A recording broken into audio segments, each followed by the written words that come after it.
சராசரியாக இடஒதுக்கீட்டு பிரிவிலே இருந்தவர்களின் வயிற்றில் அடித்ததான் அவங்க பேசுற சமூக நீதியா அப்படிங்கிறத நம்ம கேள்வி கேட்க வேண்டிய கட்டாயத்தில் இருக்கோம். தமிழ்நாட்டோட அந்த மதுரையோடு சேர்ந்து 2018-19 பட்ஜெட்ல அறிவிக்கப்பட்ட பிலாஸ்பூர்ல அங்கே செயல்பாட்டுக்கு வந்து விட்டது எய்ம்ஸ் ஆனா இங்க எந்த ஒரு ஒர்க்கையும் ஸ்டார்ட் பண்ணல அப்படின்னு பாத்தீங்க அப்படின்னா அது அதானிக்காக.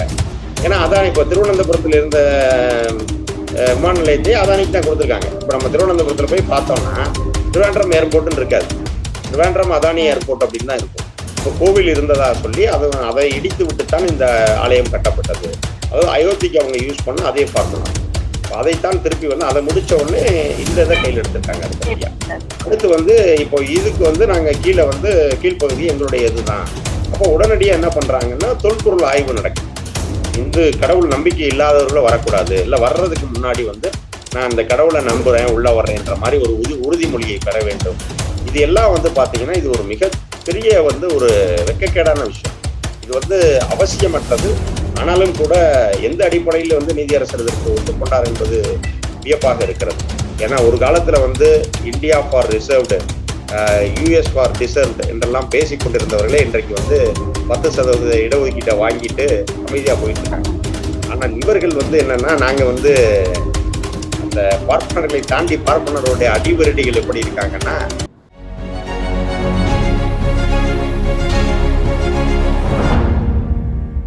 திராவிட பேச்சரங்க நேயர்களுக்கு அன்பு வணக்கம். இன்று நம்முடன் நேர்காணலில் இணைந்திருப்பது திராவிட இயக்க தமிழர் பேரவையிலிருந்து துணை பொதுச் செயலாளரும் வழக்கறிஞருமாகிய தோழர் வைரமுத்து அவர்கள். தோழர் வணக்கம். தோழர் வணக்கம். வணக்கம் தோழர். தோழர், இந்த வருஷத்துக்கான இறுதி நிதிநிலை அறிக்கையை நம்ம நிதியமைச்சர் நிர்மலா சீதாராமன் அவர்கள் தாக்கல் பண்ணியிருக்காங்க. அந்த நிதிநிலை அறிக்கையில ஏறக்குறைய 25 கோடி பேரை வறுமையிலிருந்து மீட்டிருக்கோம்னு சொல்லியிருக்காங்க. சமூக நீதியே இப்போ நாங்க காப்பாத்துறோம் அப்படின்ட்டு பல்வேறு திட்டங்கள் அறிவிச்சிருக்காங்க. அது என்ன 25 கோடியை என்னென்ன திட்டங்கள் செயல்படுத்தி வறுமையிலிருந்து மீட்டாங்க, சமூக நீதியை காப்பாத்துறதுக்கு என்னென்ன பண்ணிருக்காங்கன்னு.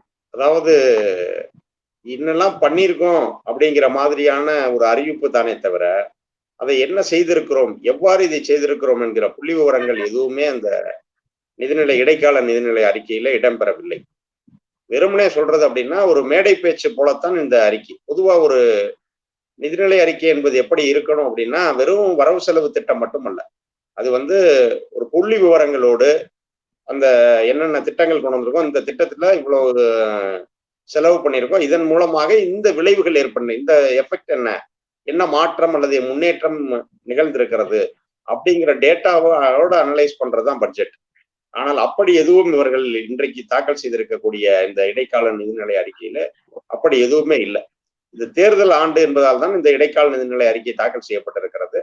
அதை குறிவைத்து வெறும் கவர்ச்சிகரமான அறிவிப்புகள் மட்டும்தான் இதுல இடம்பெற்றிருக்கிறதே தவிர மற்றபடி இது ஏறத்தாழ ஒரு மணி நேரத்திற்கும் குறைவாகத்தான் அவர் அந்த பட்ஜெட் உரையை ஆற்றி இருக்கிறார். அந்த அளவுக்கு தான் இது வெறும் அறிவிப்புகள் மட்டும்தானே தவிர எந்தவித புள்ளி விவரமும் இல்லை.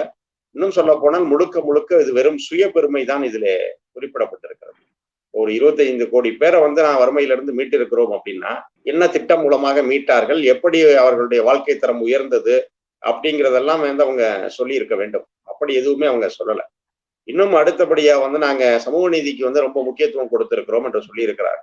அப்படி என்ன அவங்க சமூக நீதிக்கு முக்கியத்துவம் கொடுத்திருக்கிறார்கள்? அதாவது இதுவரைக்கும் இல்லாத ஒன்றாக எக்கனாமிக்கலி வீக்கர் செக்ஷன் என்று ஒன்றை கொண்டு சராசரியாக இடஒதுக்கீட்டு பிரிவிலே இருந்தவர்களின் வயிற்றில் அடித்ததான் அவங்க பேசுற சமூக நீதியா அப்படிங்கிறத நம்ம கேள்வி கேட்க வேண்டிய கட்டாயத்துல இருக்கிறோம். ஏன்னா பாத்தீங்கன்னா இப்போ ஒட்டுமொத்த இந்திய ஒன்றியத்தில் உச்சநீதிமன்றத்தின் தீர்ப்புப்படி இடஒதுக்கீடு 50% தாண்டக்கூடாது அப்படிங்கிறது மட்டும்தான்.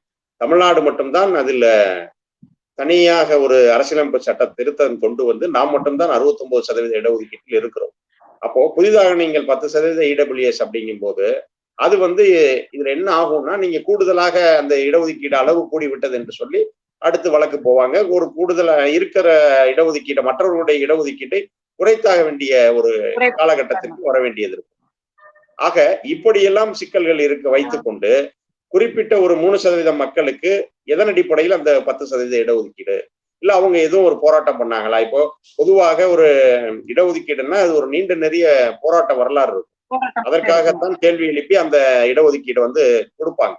ஆனால் இவர்களுக்கு எந்தவித கோரிக்கையும் இல்லை, எந்தவித ஒரு போராட்டங்களும் இல்லாமல் தங்கத்தட்டிலே வைத்து தாம்பலத்தில் வைத்து கொடுப்பதாக சொல்லுவாங்களே, அதை போல வந்து இவங்களுக்கு அந்த 10% இடஒதுக்கீடு கொடுக்கப்பட்டது. அதைத்தான் இவர்கள் வந்து நாங்க சமூக நீதிக்கு முக்கியத்துவம் கொடுத்திருக்கிறோம் என்று சொல்லுகிறார்களா என்று தெரியவில்லை. அதை போல ஒரு பொதுவா வந்து நான் இந்த அரசியலமைப்பு சட்டத்தில் நம்ம ஒரு மதச்சார்பற்ற நாடு அப்படின்னு சொல்றோம். ஆனால் அதுல வந்து நீங்க இருக்கக்கூடிய மத சிறுபான்மை பிரிவினையினுடைய அந்த அவர்களுடைய மனப்பான்மையை மதிக்காம ஒரு மதத்தினுடைய வழிபாட்டு தலத்தை இடித்து விட்டு அந்த இடத்துல புதிதாக உங்களுடைய கோவிலை கட்டிவிட்டு அதுக்கு வந்து இந்தியாவினுடைய தலைமை அமைச்சர் போறாரு. அந்த அது சார்ந்திருக்கிற மாநிலத்தினுடைய ஆளுநர், முதல்வர் எல்லாரும் போய் நிக்கிறாங்கன்னா இதுதான் சமூக நீதியா? அப்போ இவர்கள் பேசுகிற சமூக நீதி என்ன அப்படிங்கிற ஒரு கேள்விதான் இன்றைக்கு அமைச்சரவருடைய உரைக்கு பின்னால் எல்லாருக்கும் வந்திருக்கு.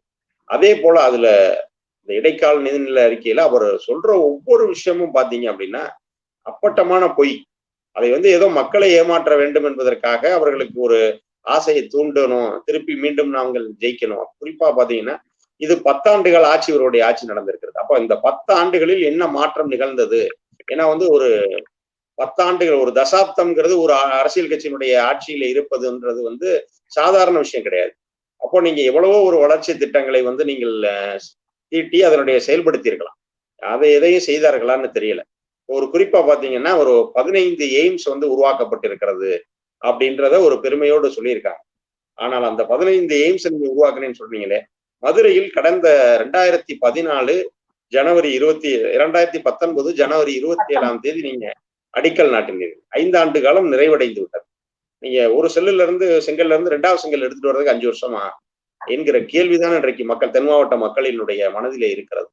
அப்போ இதற்கு எதற்காக உங்களுக்கு இது போன்ற வந்து பட்ஜெட்ல நீங்க வெறுமன அறிவிப்பை மட்டும் ஏன் கொடுக்கணும்? அப்போ 15 எய்ம்ஸை நீங்க உருவாக்கிய உங்களுக்கு தமிழ்நாட்டை மட்டும் நீங்கள் ஏன் மாற்றாந்தாய் மனப்பான்மையோடு நடத்துகிறீர்கள்? இப்போ தமிழ்நாட்டோட அந்த மதுரையோடு சேர்ந்து 2018-19 பட்ஜெட்ல அறிவிக்கப்பட்ட பிலாஸ்பூர்ல வந்து அங்கே செயல்பாட்டுக்கு வந்து விட்டது எய்ம்ஸ் வந்து. ஆனா இங்க வந்து எந்த ஒரு ஒர்க்கையும் வந்து ஸ்டார்ட் பண்ணல. அப்போ அங்கெல்லாம் பாத்தீங்கன்னா ஒன்றிய அரசு தன்னுடைய நிதியில் முழுமையான நிதியை செலவழித்து அந்த எய்ம்ஸை வந்து கட்டமைத்திருக்கிறது. ஆனா இங்க மட்டும் என்ன பண்றாங்கன்னா 82% பாத்தீங்கன்னா ஜிகான் என்கிற ஒரு ஜப்பான் நிறுவனத்திடம் வந்து கடன் வாங்கி 18% தொகை மட்டும்தான் ஒன்றிய அரசு போடுது. ஆக இப்படி இருக்கிற சூழல்ல இது வேண்டுமென்றே இந்த திட்டத்தை வந்து தாமதப்படுத்துகிறார். அப்போ நீங்க வந்து கட்டுறதுக்கான முயற்சி எடுக்கலையே, கடன் வாங்கியும் கட்டுறதுக்கான முயற்சி எடுக்கலைங்க. இல்ல அதுதான் அந்த கடன்கிறதே என்னன்னா அங்கிருந்து தாமதமானது என்று காட்டுவதற்காகத்தான். இப்ப அதற்காகத்தான் நம்முடைய தமிழ்நாட்டினுடைய சுகாதார அமைச்சர் அண்ணன் மா சுப்பிரமணியம் வந்து ஜப்பான் போகையில அந்த ஜிகாவினுடைய தலைவரை சந்தித்தே வேண்டுகோள் வைத்து விட்டு வந்தார். நீங்க உடனடியாக அந்த கடனை வந்து விடுவிக்கணும். ஏன்னா அவங்க அதுக்கான ஸ்டெப் எடுக்கல. அப்படிங்கும் போது அப்ப நம்மளே இறங்கி நம்ம தான் அந்த ஸ்டெப் எடுக்கணும்ன்றத திராவிட மாடல் ஆட்சி சார்பாக முதல்வரின் சார்பாக அமைச்சர் போய் அதை செஞ்சுட்டு வந்தார். இப்ப அவங்க வந்து ஒரு ஆண்டுக்குள்ள அந்த கடனை தர்றேன் அப்படிங்கிற மாதிரி சொல்லி இருக்கிறார். ஆக இப்படி வந்து ஒன்றுமே நடக்காத ஒரு விஷயத்த வந்து வெறுமனை அறிவிப்புகளை மட்டும்தான் இவர்கள் வெளியிட்டு இருக்கிறார். அதே போல இன்னொன்னு பாத்தீங்க அப்படின்னா நாடு முழுவதும் புதிய மருத்துவக் கல்லூரிகள் நிறைய இடங்கள்ல கொண்டு வரப்படும் அப்படிங்கிறத ஒரு பெரிய விஷயமா அந்த அறிவிப்புல சொல்லியிருக்காங்க.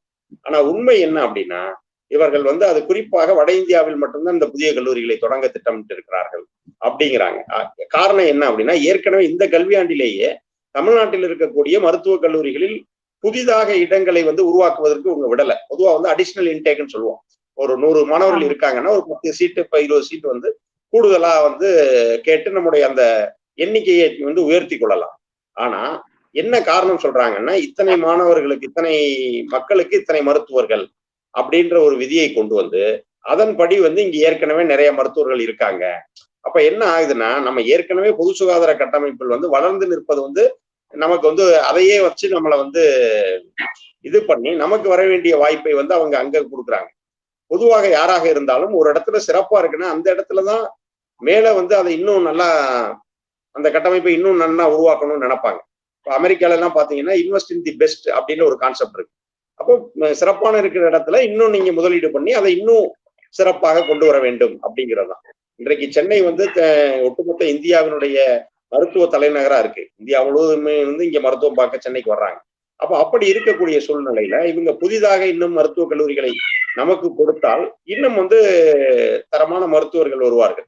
ஆனா அதையும் வந்து இவங்க வந்து நமக்கு கிடைக்கிற வாய்ப்பை தட்டி பறித்து வட இந்திய மாநிலங்களுக்கு கொடுக்க நினைப்பதை இவங்க வெறும் அறிவிப்பின் வாயிலாக இன்றைக்கு இடைக்கால பட்ஜெட்ல சொல்லியிருக்காங்க. இப்படி நம்ம ஒன்னொன்னா போறோம் அப்படின்னா தொடர்ச்சியாக இவர்கள் எல்லாமே வந்து செய்யாத ஒரு விஷயத்தை வந்து அதை ஒரு பெரிய விஷயமா காட்டி அதை வைத்து வெறும் மக்களுடைய வாக்குகளை வேட்டையாடுவதற்காக வந்து அறிவிக்கப்பட்ட பட்ஜெட் போலதான் இந்த பட்ஜெட் இருக்கு. அது செயல் வடிவம் எதுவுமே இல்லாம வெறும் பேச்சளவுல மட்டும்தான் இருக்கு இந்த பட்ஜெட்டினுடைய. ஆமா, கண்டிப்பாக. இப்போ ஒரு குறிப்பா கூட பார்த்தோம் அப்படின்னா, இப்போ 517 விமான நிலையம் உருவாக்குவோம் சிறிய நகரங்களில் எல்லாம். இந்தியாவில் இருக்கக்கூடிய சிறிய சிறிய நகரங்கள் எல்லாம் நாங்க வந்து விமான நிலையம் உருவாக்குவோம் அப்படின்னு சொல்றாங்க. எதற்காக அப்படின்னு பாத்தீங்க அப்படின்னா, அது வந்து அதானிக்காக. ஏன்னா அதானி இப்போ திருவனந்தபுரத்துல இருந்த விமான நிலையத்தை அதானிக்கு தான் கொடுத்துருக்காங்க. இப்ப நம்ம திருவனந்தபுரத்துல போய் பார்த்தோம்னா திருவேண்டரம் ஏர்போர்ட்னு இருக்காது, திருவேண்டரம் அதானி ஏர்போர்ட் அப்படின்னு தான் இருக்கும். ஆக அப்படி வந்து இவங்க வந்து அதற்கு அவர்களிடம் தனியாருக்கு தாரை வார்க்கும் விதமாகத்தான் இப்ப புதிதாக நாங்க 517 விமான நிலையம் கொண்டு வருவோம் அப்படிங்கறத அறிவிச்சிருக்காங்க. அதை விட மிகப்பெரிய நகைச்சுவை இந்த இடைக்கால பட்ஜெட் நாம் பாக்குறது என்ன அப்படின்னா 1000 விமானங்கள் வாங்கப்படும்னு சொல்லியிருக்காங்க. அதாவது விமான சேவை சொந்தமாக இல்லாத அரசு இந்த அரசு. அதாவது ஏர் இந்தியா தான் நமக்கான விமான நிறுவனம் இருந்தது. அந்த விமான நிறுவனத்தையே வித்துட்டீங்க நீங்க. அப்ப விட்டு இன்றைக்கு 1000 விமானம் ஆளே இல்லாத டீ கடையில யாருக்கு டீ ஆத்துறீங்க இந்த மாதிரி நீங்க 1000 விமானங்களை வாங்கி என்ன செய்ய போறீங்க? ஆக இதெல்லாம் என்னன்னா மக்கள் இது எல்லாமே மக்களை ஏமாற்றுவதற்கு என்ன செய்வாங்கன்னா இதையும் வாங்கிட்டு அப்புறம் தனியாருக்கு கொடுப்பாங்க. அப்போ தனியார் நிறுவனங்களுக்கு வந்து இதை நாங்க இதுக்கு கொடுக்குறோம், சலுகைகளை கொடுக்குறோம், இதை கொடுக்குறோம்னு இது மீண்டும் மீண்டும் வந்து ஒரு குறிப்பிட்ட சாரார்கள் இவர்களுக்கு ஆதரவாக இருக்கக்கூடிய அம்பானிகளும் அதானிகளும் வந்து பலனடைவதற்கு ஏற்ற வகையிலே தான் இந்த திட்டமே இருக்கு.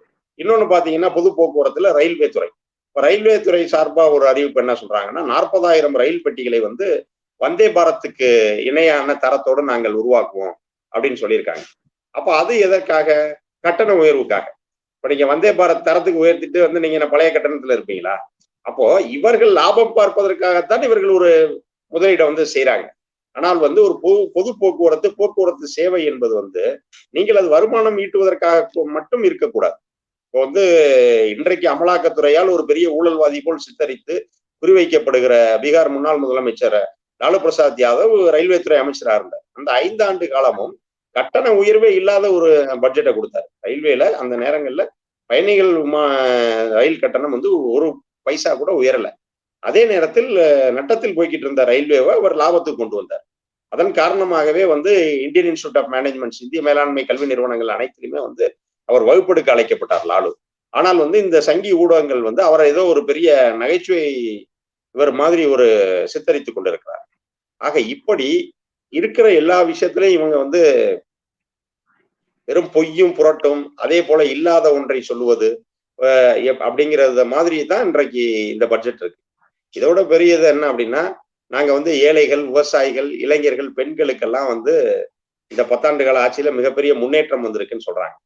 அது எப்படி கூச்சப்படாம விவசாயிகளுக்கெல்லாம் முன்னேற்றம்னு சொல்றாங்கன்னு தெரியல. இந்த 3 வேளாண் சட்டங்களை கொண்டு வந்து கடும் குளிரில் அவர்கள் டெல்லியில எப்படி போராடினாங்க விவசாயிகள் அப்படிங்கிறதெல்லாம் தெரியும். ஹரியானாவில வந்து ஆட்சியை இழந்த பிறகுதான், பஞ்சாபிலும் ஹரியானாவிலும் ஆட்சியை இழந்த பிறகுதான் இவங்க அந்த 3 வேளாண் சட்டங்களையே வந்து திரும்ப பெற்றார். அப்போ எல்லாம் வந்து இப்படி இருந்து கொண்டு இவங்க வந்து நாங்க வந்து மாணவர்களுக்கு இது பண்ணோம், இளைஞர்களுக்கு வந்து நாங்க நல்லா பண்ணியிருக்கோம். அதாவது இளைஞர்கள் வேலை வாய்ப்பு நாங்க வந்து ஆண்டுக்கு 1 கோடி பேருக்கு வேலை வாய்ப்புன்னு சொன்னாங்க. 10 ஆண்டு காலம் ஆண்டு இருக்கிறார்கள். அப்போ 10 கோடி பேருக்கு, ஆமா ஆண்டுக்கு 2 கோடி பேருக்கு வேலை வாய்ப்புன்னாங்க. அப்ப இன்னைக்கு எவ்வளவு வேலை வாய்ப்பு வந்திருக்கணும்? அதை கேட்டா ஒரு ஒன்றிய அமைச்சர் என்ன சொன்னாருன்னா இவங்க வந்து சமோசா வித்து கூட பொழைச்சுக்குவாங்க என்று சொன்னார். ஆக இதுதான் மாணவர்களுக்கு அவர்கள் கொடுத்திருக்கிற முன்னேற்றமா இது என்பதை போலத்தான் இப்ப நம்ம கேள்வி எழுப்ப வேண்டியது இருக்கு. உத்தரப்பிரதேசத்துல இருக்கிற வாரணாசி அந்த முஸ்லிம் தர்காவுக்கு போறதுக்கு வந்துட்டு இந்துக்களும் போகலாம்னு சொல்லிட்டு சட்டம் வந்து சொல்லியிருக்காங்க. அந்த உயர் நீதிமன்றத்துல அப்படி ஒரு தீர்ப்பு வந்திருக்கு. நம்ம பழனி கோயில்ல வந்துட்டு இந்துக்கள் அல்லாதவர் போகணும்னா உறுதிமொழி எடுத்துக்கிட்டு தான் போகணும்னு சொல்லிட்டு இங்க வந்து மதுரை கிளை உயர் நீதிமன்றத்துல ஸ்ரீமதி நீதிபதி வந்து தீர்ப்பு சொல்லியிருக்காங்க. இந்த 2 நீதிபதிகளும் தீர்ப்புக்கும் என்ன வித்தியாசம்? எதுக்காக இப்படி அந்த மத வழிபாட்டு தலங்களுக்கு ஒரு மாதிரியும் இந்து மத வழிபாட்டு தலங்களுக்கு ஒரு மாதிரியும் இந்த தீர்ப்போட இது சாராம்சம் என்னன்னு சொல்லுங்க. அதாவது பாத்தீங்கன்னா, நீங்க இந்த வாரணாசியில இருக்கக்கூடிய அந்த மசூதிக்குள்ளாக வந்து இவங்க என்ன சொல்றாங்க அப்படின்னா, அந்த மசூதியினுடைய கீழ்ப்பகுதிகளில் வந்து முன்பு வந்து கோவில் இருந்ததாக சொல்லுகிறார். அப்ப கோவில் இருந்ததா சொல்லி அதை இடித்து விட்டுத்தான் இந்த ஆலயம் கட்டப்பட்டது. அதாவது அயோத்திக்கு அவங்க யூஸ் பண்ண அதே ஃபார்முலா. அதைத்தான் திருப்பி வந்து அதை முடிச்ச உடனே இந்த இதை கையில் எடுத்திருக்காங்க அடுத்தபடியா. அடுத்து வந்து இப்போ இதுக்கு வந்து நாங்க கீழே வந்து கீழ்ப்பகுதி எங்களுடைய இதுதான். அப்போ உடனடியா என்ன பண்றாங்கன்னா தொல்பொருள் ஆய்வு நடக்குது. அப்ப தொல்பொருள் ஆய்வில் வந்து அங்க இந்து கோவில் இருந்ததற்கான அடையாளம் இருக்குன்னு சொல்லி இவங்க, ஏன்னா தொல்லியல் துறை வந்து இவங்களுடைய ஒன்றிய அரசுடைய கட்டுப்பாடு தான் இருக்கு. அப்போ அவர்களுக்கு ஏற்ற வகையில் தான் அவர்களுடைய முடிவுகள் இருக்கும். அப்போ அவர்கள் மூலமாக அந்த முடிவு வந்து இவங்களுக்கு ஆதரவாக ஒரு முடிவை வாங்குகிறார். வாங்கிவிட்டு இப்போது அது வந்து நீதிமன்றத்தில் சமர்ப்பிக்க உடனே இப்ப நீதிபதிகள் வந்து என்ன சொல்றாங்கன்னா, அங்க அலகாபாத் உயர் நீதிமன்றம் வந்து தொல்லியல் துறையை சமர்ப்பித்திருக்கிற அறிக்கையின் அடிப்படையில் வந்து அங்கே இந்து கோவில் இருக்கிறது. அப்போ வந்து அங்க அந்த குறிப்பிட்ட அந்த கீழ் பகுதிக்கு வந்து இந்துக்கள் போய் தங்களுடைய வழிபாட்டை வந்து தொடரலாம் அப்படின்னு சொல்லி அவர்களுக்கு வந்து அங்கே தனியாக ஒரு அர்ச்சகரை வந்து நியமிக்கணும்னு சொல்லி அதை வந்து காசி விஸ்வநாதர் கோவில் வந்து அவங்களுடைய அர்ச்சகர்ல இருந்து ஒரு அர்ச்சகரை வந்து அவங்க நியமித்துக் கொள்ளலாம், அங்கே வந்து தொடர்ந்து நீங்க பூஜையெல்லாம் நடத்திக்கலாங்கிற மாதிரியான ஒரு தீர்ப்பை வந்து வழங்கி இருக்கிறது. ஆனால் அதே இது அந்த மசூதி நிர்வாகம் இஸ்லாமியர்கள் சார்பாக அவர்கள் வந்து இதை நாங்கள் ஏற்றுக்கொள்ள போவதில்லை, நாங்க வந்து மேல்முறையீட்டுக்கு போவோம் அப்படின்னு அவங்க சொல்லியிருக்காங்க. பொதுவாக இந்த இடத்துல நம்ம ஒண்ணு பார்க்கணும் என்ன அப்படின்னா, நம்ம இந்திய அரசியலமைப்பு சட்டம் உருவான போது நம்ம ஒரு நிலைப்பாடு எடுத்தாங்க. என்ன அப்படின்னா, வழிபாட்டு தலங்களை பொறுத்த வகையில் இந்திய விடுதலையின் போது என்ன நிலைமை இருந்ததோ அதே நிலைமை அப்படியே தொடரும் அப்படின்னு. காரணம் என்ன அப்படின்னா, அன்றைக்கு வந்து மன்னராட்சி இருக்கும் பொழுது ஒவ்வொரு மன்னர்களும் ஒரு மதத்தை சார்ந்தவரா இருப்பாங்க. அந்த மன்னர் போய் இன்னொரு நாட்டை கைப்பற்றி அவருடைய ஆளுகை அங்கே ஏற்படுத்தும் போது என்ன பண்ணுவாங்கன்னா, தன்னுடைய கருத்தை தான் அங்க திணிப்பார், தன்னுடைய மதத்தை வந்து அவர் திணிப்பார். ஆக இப்படி வந்து அந்த காலத்துல நிறைய நடந்திருக்கும். அப்ப எல்லாருமே வந்து நான் வந்து இதுக்கு முன்னாடி இது இருந்தது, இதுக்கு முன்னாடி இது இருந்ததுன்னு போனா அது வந்து ஒரு முடிவே இருக்காது. அதைத்தான் நம்ம நடிகர் பிரகாஷ்ராஜ் கூட சொல்லியிருந்தார். ஆமா, நடிகர் பிரகாஷ்ராஜ் கூட அதை தன்னுடைய சமூக வலைத்தளத்துல ஒரு பதிவு போட்டிருந்தார். நீங்க எல்லா மசூதியையும் தோண்டினால் இந்து கோவில் இருக்குன்றீங்க, அப்ப எல்லா இந்து கோவிலையும் தோண்டுங்க, அங்க ஃபுல்லா பௌத்த கோவில் தான் இருக்கும் அப்படின்றார். ஏன்னா இப்ப வந்து அதபடிதான் புத்தர் தான் இன்றைக்கு இங்க இருக்கக்கூடிய பல ஆலயங்கள் வந்து புத்த ஆலயங்கள் தான் அப்படிங்கிறத பல வரலாறுகள் பல ஆய்வாளர்கள் சொல்லி கொண்டிருக்கிறார். அப்போ நம்ம வந்து இதுக்கு வந்து ஒரு முடிவே இல்லாம போய்கிட்டு இருக்கோம். ஆக இப்படி ஒரு சிக்கல் வரக்கூடாதுன்னு தான் அன்னைக்கே நம்ம அரசியலமைப்பு சட்டத்துல என்ன முடிவு எடுத்தாங்கன்னா, இப்போது வந்து மத தலங்களை பொறுத்தவரை இப்போது இருக்கக்கூடிய அதே நிலைப்பாடு தொடரட்டும், அப்போ வந்து இது யாருக்கும் எந்த சிக்கலும் இல்லாமல் இருக்கும் அப்படிங்கிற போன்ற ஒரு நிலையை, அப்படி ஒரு முடிவை வந்து அன்றைக்கு எடுத்திருந்தார். ஆனால் அதற்கு மாறாகத்தான் அயோத்தி விவகாரத்தில் இப்படி ஒரு தீர்ப்பு வந்தது. இப்போ அயோத்தி விவகாரத்தை வந்து ஒரு முன்மாதிரியாக எடுத்துக்கொண்டு இவர்கள் அடுத்த வேலையை தொடங்கி இருக்கிறார்கள். ஏற்கனவே இவங்க பாத்தீங்கன்னா மதுரால இன்ற எல்லா இடங்களையும் இதை போன்ற அடுத்த வேலைகளை தொடங்க வேண்டும் என்று இருக்கிறார்கள். இப்போ இந்த மசூதியில இப்போ இந்த வேலையை செஞ்சிருக்காங்க. இப்போ இந்த கட்டத்துக்கு வந்தோம்னு பாத்தீங்கன்னா, பழனி கோவிலை பொறுத்தளவில் பொதுவாக வந்து முன்பு எல்லா இந்து கோவில்லையும் பாத்தீங்கன்னா நீங்க நுழைவு வாயிலில் வந்து பொதுவாக ஒரு அறிவிப்பு இருக்கும், இந்துக்கள் அல்லாதவர்கள் இதற்கு மேலே செல்லக்கூடாதுங்கிற மாதிரி அறிவிப்பு இருக்கும். இது ஒன்றும் பெரிய விஷயமா முன்னாடி வந்து இல்லை. இப்ப நீங்க மதுரை மீனாட்சி அம்மன் கோவில் பாத்தீங்கன்னாலும் கொடிமரத்துக்கு பக்கத்துல அப்படி ஒரு அறிவிப்பு இருக்கும். அது ஒரு சாதாரண அறிவிப்பா தானே தவிர யாருனாலும் அங்க போவாங்க வருவாங்க, அது வந்து ஒரு பெரிய ஒரு இதே கிடையாது. ஆனால் இப்போது வந்து இதை வேண்டுமென்றே, அதாவது தமிழ்நாட்டில் இருக்கக்கூடிய பொது அமைதியை சீர்குலைக்க வேண்டும் என்று நோக்கத்தோடே செயல்பட்டு கொண்டிருக்கக்கூடிய பாஜகவுடைய பின்புலத்துலதான் அவங்க என்ன பண்றாங்கன்னா, தொடர்ச்சியாக கோவில்களில் இது போன்ற குழப்பங்களை அவங்க உண்டாக்க நினைக்கிறார்கள்.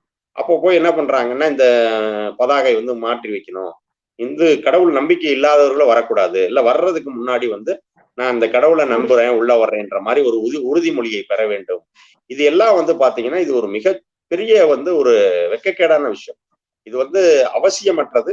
ஆனாலும் கூட எந்த அடிப்படையில் வந்து நீதியரசர் இதற்கு ஒத்துக்கொண்டார் என்பது வியப்பாக இருக்கிறது.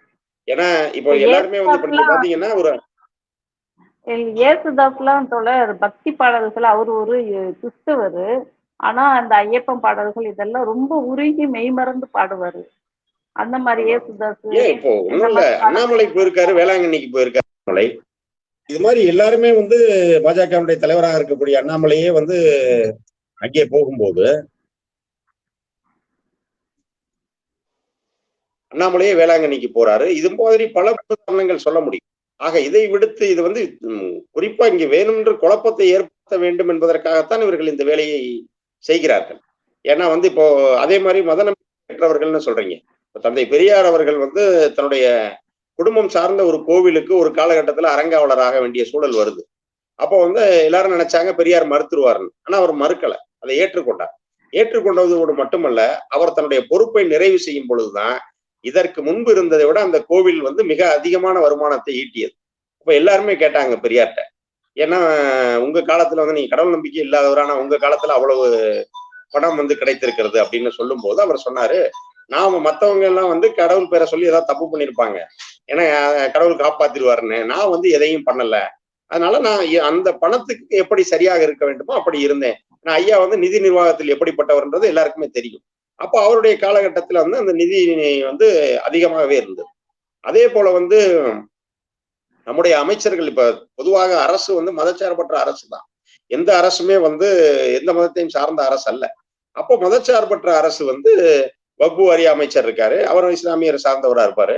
அதே போல வந்து இந்து சமய அறநிலையத்துறை அமைச்சர் இருப்பாங்க. அவங்க போய் அந்த அரசு சார்பாக அந்த கோவில் செய்ய வேண்டிய வேலைகள் எல்லாம் செய்வாங்க. இன்னும் சொல்ல போனால் திராவிட முன்னேற்ற கழகத்தினுடைய முதல் அரசு அமைந்த போது இந்து சமய அறநிலையத்துறை அமைச்சராக பொறுப்பேற்றவர் ஆகச்சிறந்த பகுத்தறிவாளர் நாவலர் நெடுஞ்செழியன். அப்ப அவரு வந்து அதுக்காக அவர் கோயிலுக்குள்ளே போக முடியாதுன்னு சொல்ல முடியுமா? ஆக இதெல்லாம் வந்து இவங்க வேண்டுமென்றே இங்கு வந்து ஒரு மத வெறுப்பை விதைக்கணும். இதன் மூலமாக இங்கு கலவரத்தை ஏற்படுத்தி தங்கள் கட்சியை வளர்க்க வேண்டும் என்ற எண்ணத்திலே இருக்கிறவர்கள் தான் இதை போன்ற ஒரு வேலையை செய்து கொண்டிருக்கிறார்கள். இது வந்து இது ஒருவேளை இது மேல்முறையீட்டுக்கு போகிற பட்சத்தில் இதற்கு மாறான தீர்ப்பு வருவதற்கான வாய்ப்புகள் கூட இருக்கு. சரிங்க தோழர். இந்த பட்டிமன்ற பேச்சாளர் பாரதி பாஸ்கர் இருக்காங்க தோழர். அவங்க வந்து நான் என் பையனை வந்து என்னோட கோட்டாவில தான் படிக்க வச்சேன் அப்படின்னு சொல்லிட்டு இந்த ரிசர்வேஷனை வந்து ஒரு மாதிரி கேவலமானதாகவும் இழிவானதாகவும் பேசியிருக்காங்க. அது குறித்து உங்களுடைய கருத்து? அதாவது பொதுவாக யாராக இருந்தாலும் இன்றைக்கு வந்து ஒரு ஃபேஷன் இருக்குங்க. நான் வந்து மெரிட் தான், எனக்கு வந்து இடஒதுக்கீட்டுக்கு வந்து எனக்கு பிடிக்காது என்று இடஒதுக்கீட்டால் பலன் பெற்றவர்கள் கூட இப்படி சொல்லுவதை வந்து இன்றைக்கு ஒரு பெரிய இதா நினைச்சுக்கிட்டு இருக்காங்க, நாகரிகம் நினைச்சுக்கிட்டு இருக்காங்க. ஆக அவர்கள் ஒன்றை புரிந்து கொள்ள வேண்டும். இன்றைக்கு நீங்கள் அடைந்திருக்கிற இந்த நிலை, இது முழுக்க முழுக்க நீதி கட்சியிலிருந்து தொடங்கி இன்றைக்கு திராவிட இயக்கம் தந்த ஒரு உரிமை தான் அப்படிங்கிறத நீங்கள் முதலில் அவர்கள் புரிந்து கொள்ள வேண்டும். ஏன்னா ஒரு காலத்துல வந்து India for reserved, US for deserved என்றெல்லாம் பேசிக் கொண்டிருந்தவர்களே இன்றைக்கு வந்து 10% இடஒதுக்கீட்டை வாங்கிட்டு அமைதியா போயிட்டு இருக்காங்க. ஆனால் இவர்கள் வந்து என்னன்னா, நாங்க வந்து அந்த பார்ப்பனர்களை தாண்டி பார்ப்பனருடைய அடிவருடிகள் எப்படி இருக்காங்கன்னா, நான் அவர்களை விட ஒரு படி மேலா போய் நாங்க வந்து எங்களுக்கு இடஒதுக்கீடே வேண்டாம் இப்படி எல்லாம் பேச தொடங்குகிறவர் இருக்கிறார்கள். இது வந்து எப்படின்னா, கிளை மரத்தில் உட்கார்ந்து கொண்டு அடிமரத்தை வெட்டுவதை போலதான். நீங்கள் ஒரு காலத்துல இடஒதுக்கீடு மூலமாக பலன் பெற்றீர்கள். இன்றைக்கு நீங்க பொருளாதாரத்துல வளர்ந்துட்டீங்கன்னா இடஒதுக்கீடு வேண்டாம்னு சொன்னீங்கன்னா அது வந்து கண்டிப்பாக உங்கள் தலைமுறையை பின்னாளில் பாதிக்கும். அதை புரிஞ்சுக்கலாம இருக்கீங்க. அதாவது எப்போதுமே வந்து இன்றைக்கு பாஜக வந்து ஒரு ஒற்றை ஆட்சி என்கிற ஒரு குறியை நோக்கி நகர்ந்து கொண்டிருக்கிறது. மீண்டும் மீண்டும் நாம் கொடுக்கிற எச்சரிக்கை என்னன்னா, சிறுபான்மையினரை அழித்து முடிப்பதற்கு வரைக்கும் தான் சிறுபான்மையினரை உங்களுக்கு எதிரியா காட்டுவாங்க.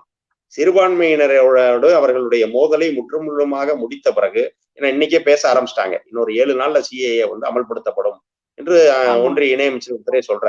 அப்போ அதன் தொடர்ச்சியாக சிறுபான்மையினரை எவ்வளவு இது பண்ண முடியுமோ அப்படி அவர்களை கண்ட்ரோல் செய்த பிறகு இவர்களுடைய அடுத்த கட்டம் எப்படி இருக்கும்னா, இந்துக்களில் இருக்கக்கூடிய இதர பிற்படுத்தப்பட்டவரையும் தாழ்த்தப்பட்டவரையும் பழங்குடியினர் மீது தான் இவங்களுடைய குறி இருக்கும்.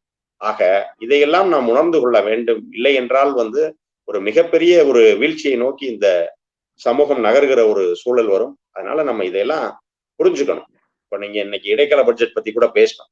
இப்ப இடைக்கால பட்ஜெட்ல நிர்மலா சீதாராமன் சொன்ன இன்னொரு ஒரு செய்தி என்னன்னா, 2047 புதிய இந்தியா பிறக்கும் அப்படின்னு சொல்லியிருக்காங்க. ஆனா 2016 அவர்கள் வந்து பண மதிப்பிழப்பு நடவடிக்கை அறிவிக்கும் போது இதேதான் சொன்னாங்க, புதிய இந்தியா பிறந்து விட்டதுன்றாங்க. இவங்க எப்படி எத்தனை வருஷத்துக்கு ஒருக்கா புது இந்தியாவை பிறக்க வைப்பாங்கன்னு தெரியல. ஆனால் நிர்மலாக்கு ஏற்ற ஒரு ஆகச்சிறந்த பதில் என்னன்னு பாத்தீங்கன்னா, நிர்மலா சீதாராமன் அவர்களுடைய கணவர் பரக்லா பிரபாகர் அவர்கள் வந்து அவரே ஒரு 100 எழுதியிருக்கார், த க்ரூக்டு டிம்பர் ஆஃப் நியூ இந்தியா அப்படின்னு சொல்லிட்டு. புதிய இந்தியா என்கிற கோணல் மரம் அப்படிங்கிற அந்த நூல் வந்து தமிழிலும் விஜயசங்கர் அவர்களால் மொழிபெயர்க்கப்பட்டிருக்கிறது. ஆக இப்படி இருக்கக்கூடிய சூழல்ல மக்களை வந்து பல விதமாக வெறியூட்டுவார்கள். ஒரு பக்கம் மதவெறியை தூண்டுவது, இது போன்ற தீர்ப்புகள் இருக்கிற ஆலயத்துக்குள்ள, வேற்று மத ஆலயத்துக்குள்ள போய் இவங்க போறது, அதே எங்க ஆலயத்துக்குள் வரக்கூடாதுன்னு சொல்றது, இப்படி மக்களை மதவெறியால் தூண்டுவார். அடுத்து ஒரு பக்கம் பாத்தீங்கன்னா பாரதி பாஸ்கர் போன்றவர்களை வைத்து ஜாதி வரியை தூண்டுவோம். இவங்க வந்து இவங்களே இந்த இடஒதுக்கீட்டு பலன் வந்து இவங்க தான் அனுபவிக்கிறாங்க அப்படின்னு சொல்லி ஒருவர் மீது ஒருவருக்கு வந்து வெறுப்பை உண்டாக்கும். முழுக்க முழுக்க பாஜகவினுடைய அரசியல் என்பது வந்து வெறுப்பு அரசியல் தான். ஆக இந்த வெறுப்பு அரசியலின் மூலமாக ஒரு சிக்கலை உருவாக்கி அதில் தாங்கள் குளிர் காயலாம் என்றுதான் அவர்கள் நினைத்துக் கொண்டிருக்கிறார்கள். ஆனால் கண்டிப்பாக அவர்களுடைய எல்லா திட்டமும் வேறெங்கும் வெற்றி பெறலாம். தமிழ் மண்ணில், தந்தை பெரியாரின் மண்ணில் ஒரு காலமும் இது வெற்றி பெறாது. நல்லதுங்க சொல்லு. நம்மளோட பல்வேறு கருத்துக்கள் பகிர்ந்துருக்கீங்க. நன்றி. வாய்ப்புக்கு நன்றி. வணக்கம்.